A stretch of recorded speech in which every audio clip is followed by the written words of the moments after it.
But Absolutely. yeah, this is going to be our last episode of the basketball season, of course. Sports Talk with DesPain, and it's yours truly. And of course, I got my brother Eman from the Mr. Vincent Podcast, a man of multiple talents, of course, and you can find him. He'll give his Instagram and all that good stuff at the end of the episode. But if you've been listening to us and we've been talking throughout this whole playoff, um, NBA playoffs, but obviously, again, as I always say, unless you're living in some desert and you don't have cell service, if you at this point you should all know the New York Knicks are the NBA champions of this current NBA season that just concluded.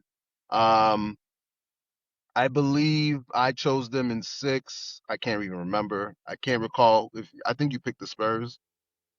Yeah. Wait, you put the Knicks in 6, right? You saying? Yeah. I put the Spurs in 6. Yeah. So yeah, man. Before we get into like all the other things, guys, I saw you talk about the Discord, the discourse that you've been seeing. Oh my I know you God. got a lot to say, like I said, and I got some stuff to say too, of course. And we live in a time where social media is allowing a lot of people to have a lot of opinions, a lot of hot takes. Everybody thinks they're Stephen A. Everybody thinks they're you name it, and it's interesting right now. But for those who don't know, the Knicks won in a gentleman's sweep by beating the Spurs, and of course that game 4 was probably one of the greatest comebacks I've ever seen, aside from 28-3 Patriots and the Red Sox coming back from down 3-0 to the Yankees. Um, that series, obviously how it concluded. How'd you feel? What you think led to that Spurs fall off? Like they literally led. I believe I saw they led 69% of the series. Like how what do you think happened there? Like I what? believe it was 74% of the series they led. That's 74. crazy. That's crazy. That's insane. That series came down to experience and execution or lack thereof. Going into that series, I said I thought the Spurs. While I thought the Spurs would win the series, um, they being the Knicks would have a better chance of beating the Spurs than they would of OKC. Solely because of the inexperience of the Spurs. Still, I'm actually surprised that transpired, that they lost in the fashion in which they did. So what were you saying again? What you thought led to the Spurs collapse right there? Like when they obviously you mentioned they led 74% of the series. Like what led to that? I know a lot of people say inexperience, a lot of people saying Wemby, a lot of people saying Mitch. Some people are blaming Fox, which we could get into that a little bit later. Like what led to the collapse of the Spurs in this NBA Finals moment that they had? Excuse me. I just thought that series really came down to experience or lack thereof on the Spurs part. 'Cause I think both teams are essentially evenly matched, but we've seen that the inexperience of the Spurs really was their detriment, and even their head coach, who, let's be serious, like he was essentially inserted as a head coach after Pops had his medical issues and everything. He's young. He just has a lot to learn. He got vastly outcoached by Mike Brown, who's a seasoned veteran. Um, yeah, so I just think that this showed that you can't like skip these steps in order to win a championship, that you have to go through the heartbreaks and everything to eventually reach the ultimate goal, which is the Larry O'Brien trophy. Yeah. No, I agree with you. Like Mitch Johnson, I thought I've been praising him most of the playoffs. I thought he did a pretty good job in that OKC series. And I thought he deserved a lot more kudos for Coach of the Year. Um, I know, Coach Mazzulla definitely deserved that as well because of what he had to endure for the Celtics to make it that far, at least make it to a 2 seed. But also, I mean, Mitch Johnson brought a team that was a lottery team, like a top 3 lottery team into a 60 plus win team. So he definitely deserves a lot of credit for the trajectory of the team. But like you mentioned, is true.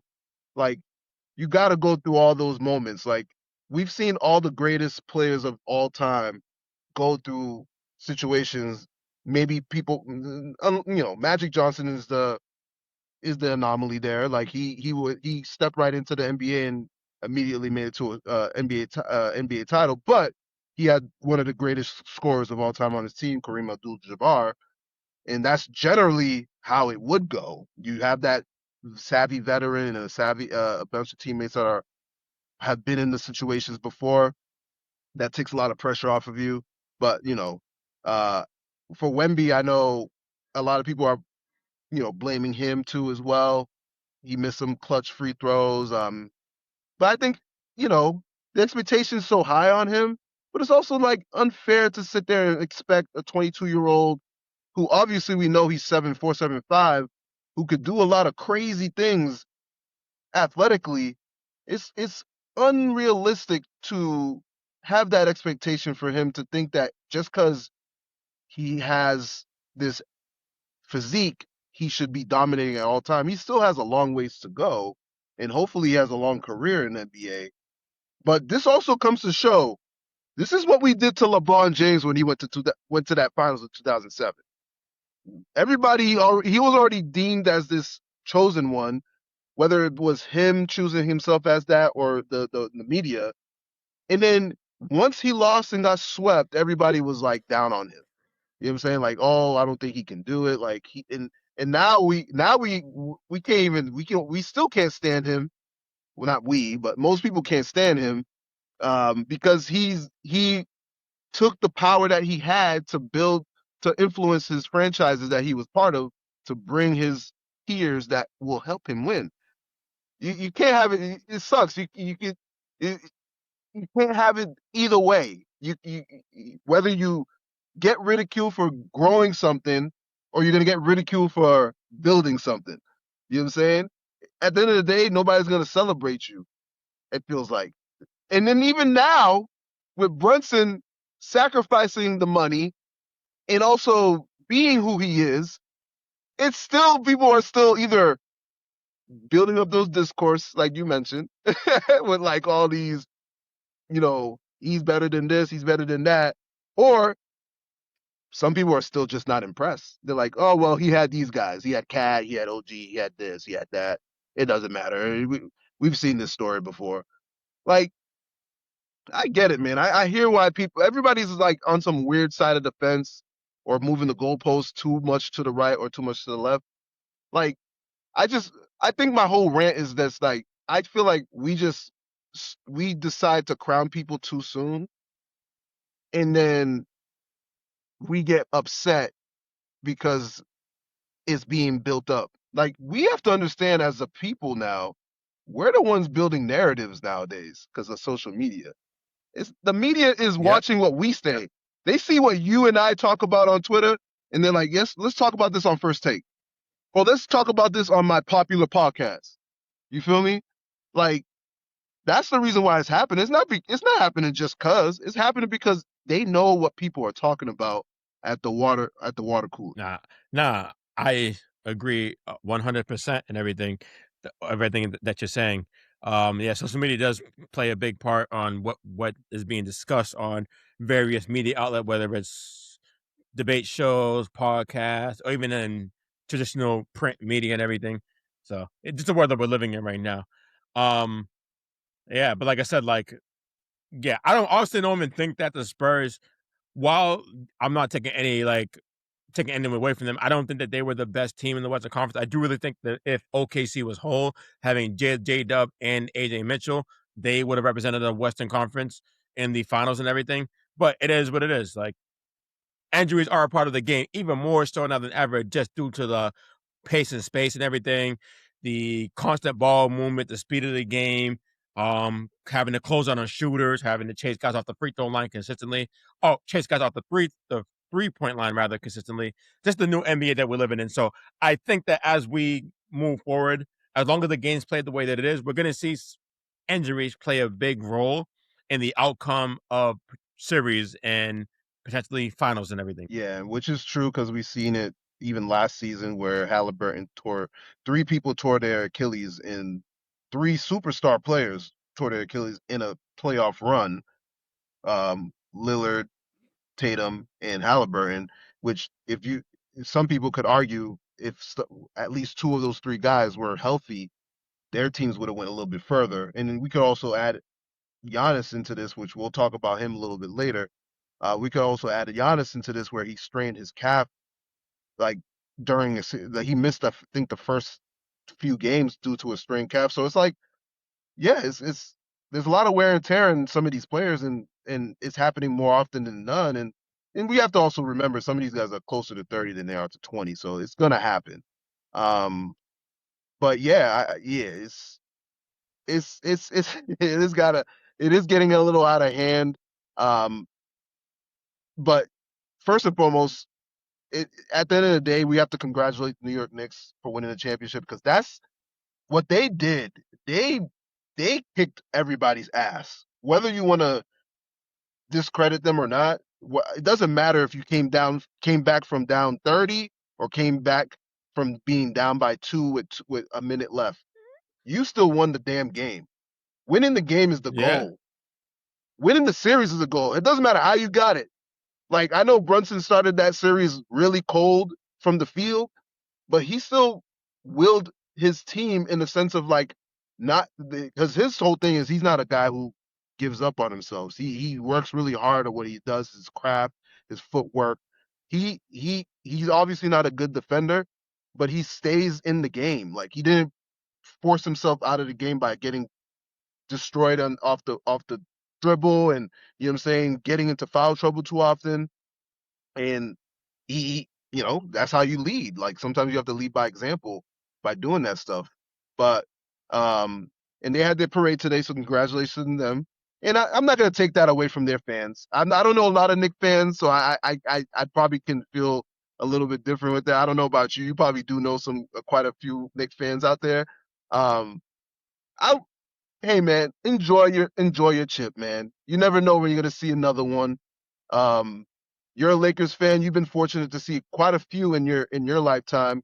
Me, as a Celtics fan, I've only seen two in my lifetime. I'm not gonna sit there and talk like I'm a New York Yankee fan. Oh well, we have 18 of them. I didn't see most of it. I know about it from the books that I read and the internet. I wasn't there for a lot of that. You know what I'm saying? There's some other old timers that probably did see those Larry Bird chips. Great. But I've seen two, and it's unfortunate that it's only been two, because the success of the Celtics throughout the last 10 to 15 years, it kind of sucks that they've only been able to win two and been to three.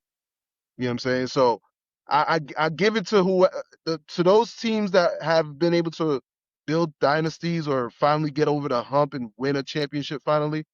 Got to give them their flowers, because you never know when you're ever going to see another. Yeah, I mean, this is the new NBA. I mean, the CBA second apron was created to create more like parity in the league, where more teams can feel like organizations can feel like they have a chance to actually compete. And now, what this is like 8 consecutive years where we haven't seen a repeat champion.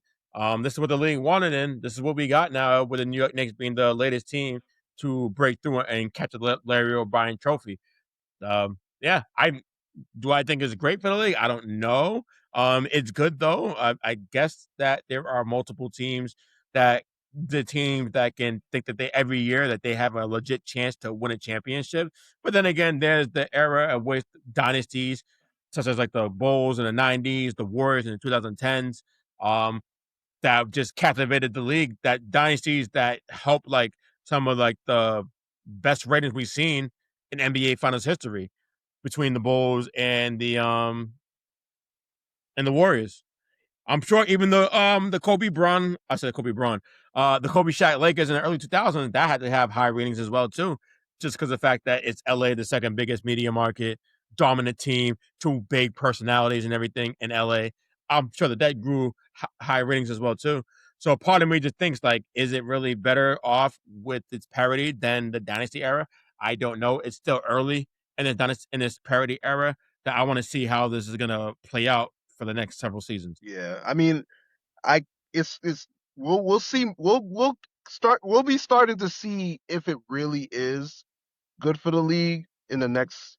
We're starting. It's at its infancy right now, but we'll finally see it at some point if it is. But we're only seeing these big markets or some semi big markets with at least one or two superstars still winning championships.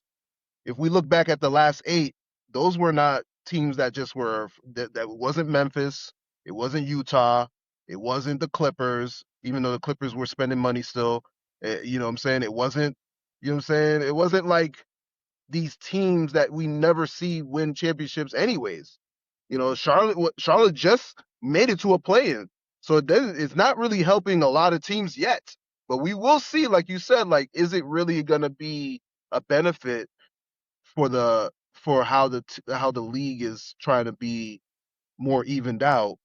Um, we will see, and especially now that they're changing some rules with the draft, to avoid the anti-tanking rules and stuff like that. So the NBA is just trying to find ways to keep the viewership going, because the last thing they want is that people are watching a game in the NBA in December against the Utah Jazz and the Wizards, and both teams are trying to lose. Nobody wants to see that shit.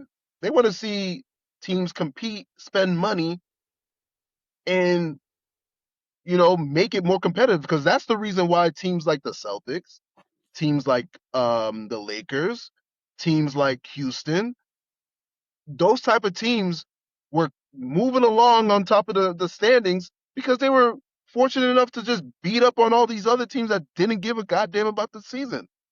You know what I'm saying? Especially in the East, there was so many bad teams, and by accident, some of those teams made it to a play-in. You know what I'm saying? So it's like, at some point, we're gonna kind of see if this works out in a sense. Um, But again, congratulations to the Knicks. I mean, that was 15-3 in the whole run. You lost only 3 games. What you gentlemen sweep a team that won 60 games. I don't, and I hear people saying it was an easy path. I guess, you know what I'm saying. I don't think any championship run is an easy path, especially if you're not front running. Now, if you're front running, then I could say you had an easy path. If you're coming back from behind, they did it to the Cavs. They did it to the Sixers. They did it to to San Antonio multiple times. The only team that gave him real comp was the Hawks. You know what I'm saying? So it's like, you got to give them their flowers. You definitely got to give them their flowers. Brunson definitely deserves a lot of credit for leading the way. But how do you feel about everybody talking about him and comparing him to like Allen Iverson and Kyrie Nah. Irving and all that stuff? I know, and here's the thing: in a vacuum, some of these conversations can make a little sense, but I think a lot of people are going a little overboard with it just because they want to make these conversations happen. And I want to say maybe it's because Becky Hammond led the way with criticizing that notion at first, and now people are now bringing this back up and trying to make this as their argument. Okay. All right. So in regards to that, man, I just think that it's so funny. I'm seeing so many people, like credible people in the media, who have always like who have been frustrated and voiced their frustrations over the fact that the regular season has been like devalued and it's all about the championship, who are now saying because Jalen Brunson has won a championship, he's better than so-and-so player. First of all, I like Jalen Brunson. I actually like him even before the chip. The sports group we're in, when they ask a question in the sports group, is Jalen Brunson top 10 in the NBA right now? I said I thought he was top 10 before he won a championship. So yeah, he's top 10 in the NBA. I like him a lot. He's good. But the fact that now I'm seeing people saying he has like surpassed like a Luka or an AI. I'm like honestly, I like Jalen Brunson, but he has yet to win a league MVP. He's a scoring guard. Like, he's not a pass first guard. He has yet to win a scoring title. He has yet to make an All NBA first team in his career. Whereas Luka and AI have made several in their careers. AI has 4 scoring titles. Luka has 2. AI has made like 3 first team All NBA appearances. Luka has like 5. So it's like I get it. Like, yes, he won a championship, something that both guys have never did. I can say that, hey, he has more help than AI has ever had from an offensive standpoint, certainly. in 01 because that team was more defensive oriented, built around AI because he's so ball dominant. So they felt they got to get like guys who were like essentially like one trick ponies in a sense to work around AI. But those guys are like really more defensive oriented. And with Luka, I think that Luka's playoff run, he played better teams in the conference, in the Western Conference than Brunson did in the Eastern Conference. And the Celtics are better than the Spurs off of experience alone because all those guys were seasoned veterans for the most part. And JB, JT, Thing won a chip, Drew Holiday won a chip, and everything. So I don't know. Like I like him. I just think it's a little early to rate him amongst the all-time greats. And in terms of the game today, if somebody said he's top 5, I don't have a problem with that. I think it's like at number 5 because Giannis, while he is great, he hasn't been relevant in April, May for like two or three seasons. JT is coming off an Achilles injury. Will he be the same he was prior to that? I don't know. So that's a question that's up in the air. So yeah, I think he can be top 5 in the NBA today. But ranking him all time, I think is just premature. He is a great. I would say if when they make the 100th 100 best players of all time to commemorate the 100th anniversary, he should be on the team. I think he's going to be on the team off this run alone and what he's done in his career. Because Reggie Miller is kind of similar outside of the championship and the final MVP. Never made first team All NBA. Never led the league in scoring. So the similarities right there. But Brunson has a championship and a final MVP, and Reggie Miller made the 75th anniversary team. So Brunson should make the 100th anniversary team. Yeah, I mean, and the other reality is like everything you said is extremely valid and correct. Like he has a lot of accolades that he doesn't have the accolades like an AI. And the AI played in a different era of basketball where him being a small guard, he still was challenging people in the paint. He wasn't a high volume 3-point shooter. He was an elite on ball defender, perimeter defender, and he was a culture. He changed the culture of basketball for the NBA post Michael Jordan. So he has a lot of we have to give him a lot of credit for what he did for the NBA in general for our generation, especially because we grew up on AI, and obviously we grew up on Kobe, but Kobe was like a carbon copy of Jordan in a sense, but we grew up on AI. You know what I'm saying? So and most of us are AI's height or slightly taller than him or slightly shorter than him, and it's impressive to watch a guy like him do that. But I did give Jalen Brunson some comparison. I'm not gonna lie. So I was in Atlanta in I think it's 2004 in high school. I went to I guess maybe I shouldn't say his name because he's like kind of canceled on our culture. But Diddy had a restaurant Justice in Atlanta. Me and my family went. My brother and sister went there. Allen Iverson was there. He's like my height. He's like 6 feet 6'1". I saw him in person.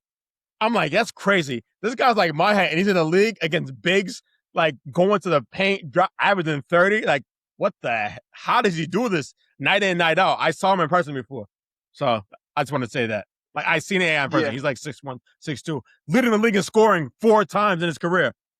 And I believe AI has like he's tied with KD for 3rd most scoring titles ever, like with 4. I believe because Jordan has 10. I think Wolf's next, and then AI and KD are tied at 4, if I remember correctly. And that by itself is extremely impressive. And that's why, that's why I have a lot of attachment to these, 6'2", 6'1" guards, because they are us in a sense. They are able to play at a high level at that stature, and it's impressive to me. So I give Brunson so much credit because, for one, he was a second rounder. That means their expectations to be what he is now is very small. So him and Joker are probably the greatest second rounders that ever played the game of basketball. Yo, that's funny. It's funny you said that because on my pod on Sunday, I said that outside of Joker, Jalen Brunson is the greatest second-round pick of all time. And him and Joker, I think, are the only second-round picks to win Finals MVP. I can't think of anybody else who won Finals MVP that was a second-round pick outside of those guys. That's impressive. So, yeah, it's very impressed by Jalen Brunson's performance and closing it out with 45 points. That's kind of why some of the conversations happening. Though, let's be honest. You don't just do that just to do that. Only other person that has done that in a closing game was Giannis and Michael Jordan. So it's like we've seen a lot of great basketball players not being Yep. able to close it out in this fashion, and he did just that. But I must say though, in comparison to Kyrie, outside of Kyrie's ball handling skills, and obviously he is one of the greatest shooters of all time as well, I'm giving Jalen the edge because I've seen him lead the team. It's not. It's not. Oh, I was gonna say, sorry, he passed Kyrie and Dame with this championship because both of those guys they haven't made it first team All NBA. They don't have any scoring titles. They don't have any first team All NBA experience recognition. He's passed them because, like you said, he's actually led teams. Like he led a team to the promised land, and he's been to multiple conference finals as the best player on the team. So yeah, he's better than them. Yes, is Kyrie more aesthetically pleasing his game? Absolutely. But in terms of impact, Jalen Brunson is better than Kyrie Irving. And Dame Lillard. I agree with that wholeheartedly. So to kind of get off that topic again, congratulations to the Knicks. They had their parade today. I hope everybody was safe out there. I know New York gets a I hope it rained. The rain missed them, unfortunately, my friend. But Man. before we end our pod, I know there's a lot of the rumor mill is moving right now. The hot topic right now is where is Jaylen Brown going? If he's leaving, if he's not leaving, is Giannis coming to Boston? Is Giannis going to Miami? Like from the outside looking in, what does it look like to you? Do you think Giannis is going to be a Boston Celtic, or do you think Miami is sealing the deal as we speak? Because the reports have been stated that Giannis prefers Miami as his destination, but he's not opposed to going to Boston. Only reason Boston is in the hunt, only reason he is not opposed to Boston is because he likes Boston's depth, which I'm assuming he thinks that if he's traded there, Jalen does not get traded away, and they keep a guy like a Pritchard on the team and maybe a few other pieces that made the team look very good last year. But I don't know how that would work for Boston to get him without giving up Jaylen Brown. And obviously there's other things going on. We're probably going to see other trades that are not even Giannis happening, like, possible Austin Reeves signing trade, possible John Morant trade, possible, big men. Because now I feel like the league is reverting back to the big man. There might be some big men that think they deserve an opportunity to get paid and be the starter or get opportunities to be on a winning side on some team. How do you feel about the potential Giannis trade that's been thrown out there? All right. So in return to what do I think Giannis ends up, I really don't know. If I had to bet, I would think Boston. And as opposed to where I think he should want to go, I do think, again, it's Boston, simply because Boston has the best trade package available, because I don't see a world where they wouldn't offer Jaylen Brown in return for Giannis due to the second apron and all of the ramifications that come with being a second apron team. New ownership, I don't think they want to take on that burden. So I do think Jaylen Brown would be the odd man out in that scenario. So I do think that he'll be gone. In comes Giannis. In return to that fit, I think the fit is actually great, because what have we heard about the Boston Celtics over the past several seasons, especially this postseason in their loss against Philly? They shoot too many threes. They rely too much on the threes. They need more interior presence. Well, I think that with Giannis, in a perfect world, you can have Giannis and have all shooters around him, which is going to help diversify your offense, make it more balanced. When the three's not falling, you have somebody you can go to put pressure on the rim. shoot a high percentage, get to the basket, draw fouls, all that stuff. So I like that. But at the same time, I believe Giannis is entering year 14. A lot of wear and tear in that body. We've seen him deal in the last several seasons with like several lower extremity injuries, calf issues, knee issues, and everything. So I do think it's a very, very risky proposition for the Celtics. But who knows? Maybe they're just fed up with Jason Tatum. I didn't. Oh yeah, I said that on my podcast. I didn't talk to you about that. Who knows? Jaylen Maybe Brown. they're fed up with not Tatum, with Jalen Brown rather, and maybe Brown really wants to be out and wants to like carve his own legacy in the sense of being the alpha on the team. And honestly, I don't knock him for that only because he's been there for like what, not like 9, 10 seasons. He got a championship in the process, Finals MVP. He's devoted himself to the city of Boston. I think that he's earned the opportunity, if he so desires, to try to like spread out and show that he can be the legit number one on a competing team in the NBA. I don't think that like outside of like if you have a team with Bam for Miami, Bam and Giannis, I don't think that there's enough space there, and you're probably going to give up a lot of pieces. So, like, what would be enticing about that scenario? Unless he feels highly confident in the Heat that they're going to essentially like work and get like pieces around them and to compete legitimately. Because everything I know about Giannis, he really wants to get back to an NBA Finals and actually capture another championship. So him wanting to go to Miami makes me seem like he's confident in Miami putting the right pieces around them for him to get back to the promised land. Yeah, I mean the Celtics situation makes a lot of sense. If, in my personal opinion, I would rather them keep Jalen Brown and just pretty much because I don't get into all the general manager details like mid-level exceptions, and I don't understand that stuff enough. Like, I love sports, but I don't love the logistics of sports. I don't understand it too much to get into deep Yeah. because I'm not I don't get paid to know that stuff.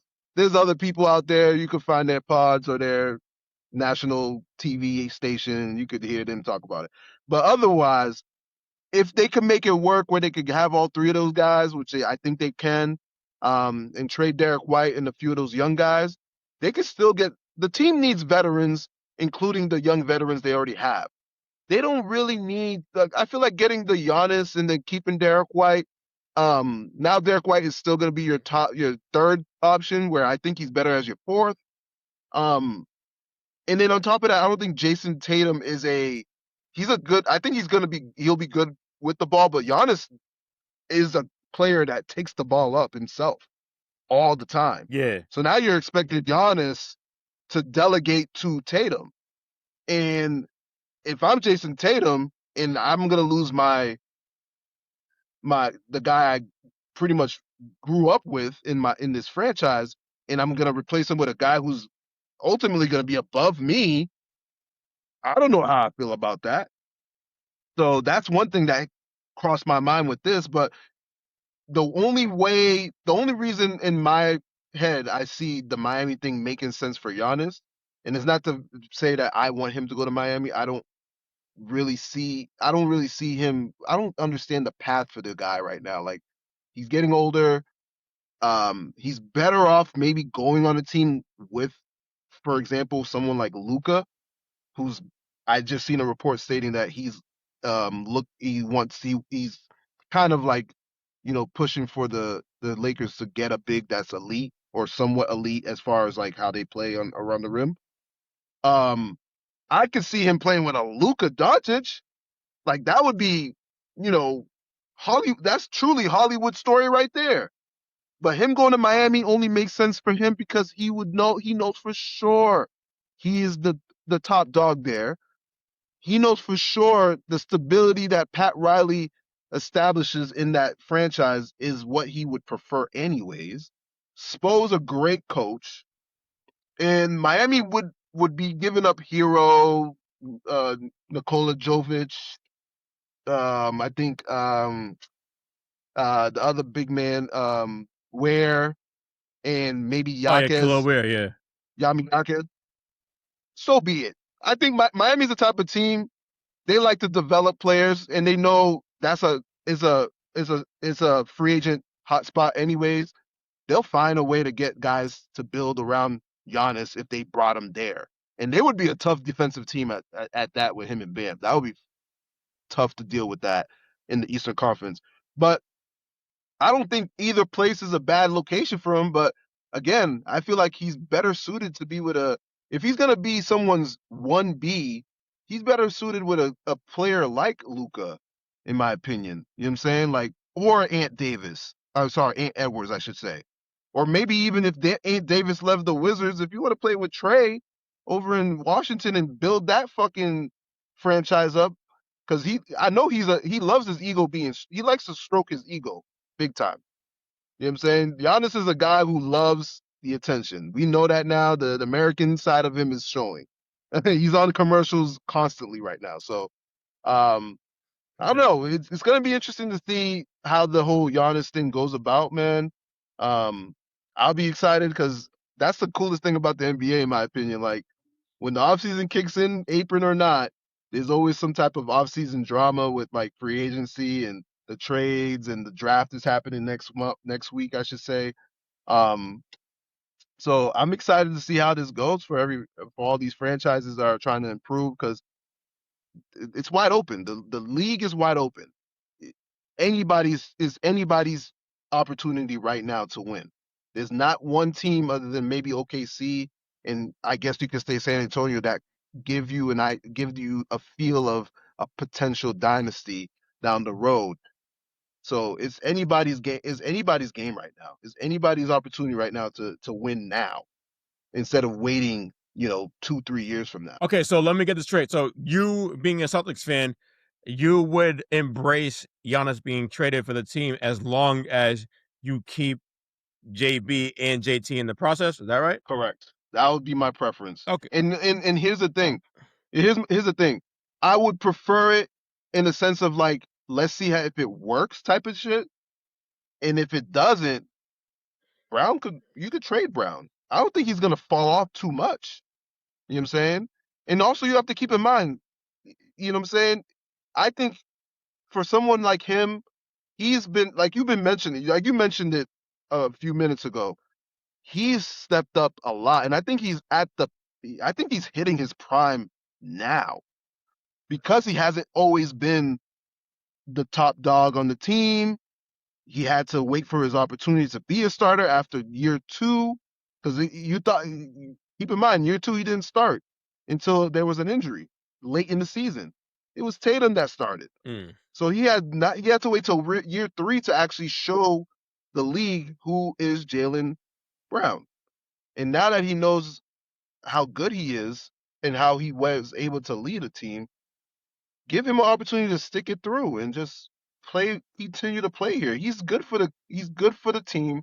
He's good for that area. He's good for the community, man. Like it'll be tough. And I never felt like this before about the whole keep the Jays thing. I never was that type of person because I know it's inevitable that they're gonna separate. But if you're gonna make this type of move, at the very least, let that play its way through and see if it works. If it doesn't, so be it. We'll move on. You still have Giannis and Tatum. If it does work, you could go two in a row with with them three. You can. The East is we're not gonna say the East is weak. The East is there's opportunities in the East. There is opportunities to continue to be successful. It's still gonna be the top three teams. It's still gonna be the Knicks, still gonna be the Celtics, and it's more likely to be the Detroit Pistons for the next couple years at least. They're going to be competing for the top spot. We know that. And then you could sprinkle the Cavs maybe. Man, the East is going to be a dogfight next year. We got to remember, Halliburton comes back next season. I don't know how long it's going to take him to be comfortable and get back to 100% and get in the rhythm. But the Pacers are going to be in the mix again, I think, as well, too, possibly. So the East is going to be like a dogfight next season. I can't wait. Like, I knew that, like, even like when Tatum came back, I thought he was going to be a shell of himself. Yeah, he would be good, but will he really be like 100%? I think Tatum will be 100% going into next season, plus Halliburton coming back.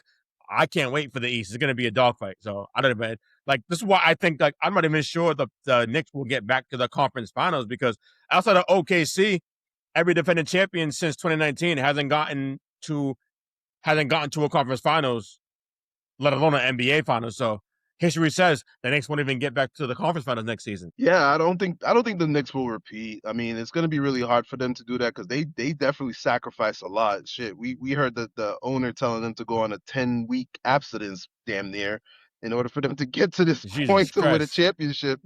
So, so it's like, there's a lot of sacrifice that comes along with winning championships. So that comes to show how impressive it was to see the Warriors make it multiple times in a row, and LeBron going 10 times, what was it, 8 times in a row as a one single 8 times player. in a row. And now yes, now suddenly the body's breaking down, which is insane. So, like, yeah, it's wide open in the East still, definitely. But we'll see. The next couple of weeks is going to show us a lot.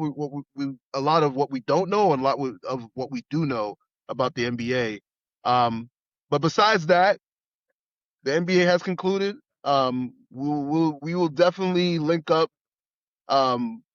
If we see any big offseason moves and we want to talk about, we might have to do an episode about that. But otherwise, we'll probably I'm not link up mad at that. again when the NFL when the NFL season comes back creeping around. We'll probably have a few episodes out there. But I'm definitely excited about the next. Or the NBA draft next week. So who knows? There might be some big trades made around draft night or during draft night. Yep. As far as we know, right now, Peterson is trying to force his way into the third pick right now because he seems like he's not wanting to play for Utah. So, and that's the same thing Ace Bailey was trying to do last year. I don't blame any brother trying to avoid Utah. Right. What the heck is there to do out there? I don't blame him either, man. Yeah. If anything, AJ DeBansa is the only one who would want to play over there because he knows good old Danny Ainge will take care of him out there, and he's been playing there for the last couple of years. Did prep out there? Did call it when the call's out there? So yeah, he's comfortable. Yeah, man. But otherwise, before we end this episode, it's the World Cup right now, so I want everybody to make sure they remember to root for Haiti, baby. As long as the squad is still in there, we in there. You feel me? So shout out to Haiti again tomorrow in Philly against Brazil. All the way big game. It's a big game. Win or lose, we're still gonna rep the squad because at the end of the day, it is history in the making for our parents. Our parents, a lot of our parents, and I remember my mom, and which kind of hit me in the heart real good. She remembers as a kid seeing them sending them off to the first World Cup that they went to when she was a kid. So I know for our parents, it's a big deal. For our families, it's a big deal. And at the end of the day, man, win or lose, it's still a big deal to make it to this tournament. So shout out to the Haitian national team. Hopefully they don't get screwed this time by the refs and they put up a good game against Brazil. Because hey, man, anything is possible in the World Cup, dog. You never know. And if they find a way to tie or win against Brazil, we gonna act crazy out in these streets. You heard me? But before we leave, man, let everybody know where they can find you and what you got going on for the summertime. Yeah, so at Mr. Vincent 13, that's my personal IG X. You can find me there. The Mr. Vincent Podcast is available on several platforms. Apple Podcasts, Spotify as well. The Instagram for that is at the Mr. Vincent Pod. I got my latest episode up on YouTube. Mr. Vincent, that's the YouTube page. I put that out like a couple of days ago, rather. My latest episode for that. I'm also, hey, if you need a photo booth, a 360 photo booth for your celebration, whether it's a graduation party, corporate event, birthdays, everything, you can book me. Weddings. Yes, weddings. Mr. V's Party Supplies. And also, too, I just got a new camera, so I'm back into photography. So Mr. Vincent Photography is on IG. If you need some photos, I'm really going to do it for the low now. I got to extend my price point, but it'll be very, very, very cheap. Summertime, I can go outside. We can do a little shoot, whatever. You need that in your portfolio, holla at me. I'm back in it. I took a break for like a year and a half, 2 years, but I'm back into it now. A few weeks ago, I just got a new camera, new lens. So I'm trying to get back into this. So anybody wants to do a little mini shoot type thing for the low, holla at me. Mr. Vincent Photography on Instagram. All right. Thank you, my brother, for always making the time to join me on my pod. I'll make sure, and I did that for the last episode. I'll make sure the link is on my description so people can find you. But I always appreciate you for joining, man. But we'll link up again. Hopefully, we'll see each other this summer and chop it up and all that good stuff. But until next time, my brother. My guy, appreciate you, man. Anytime, man.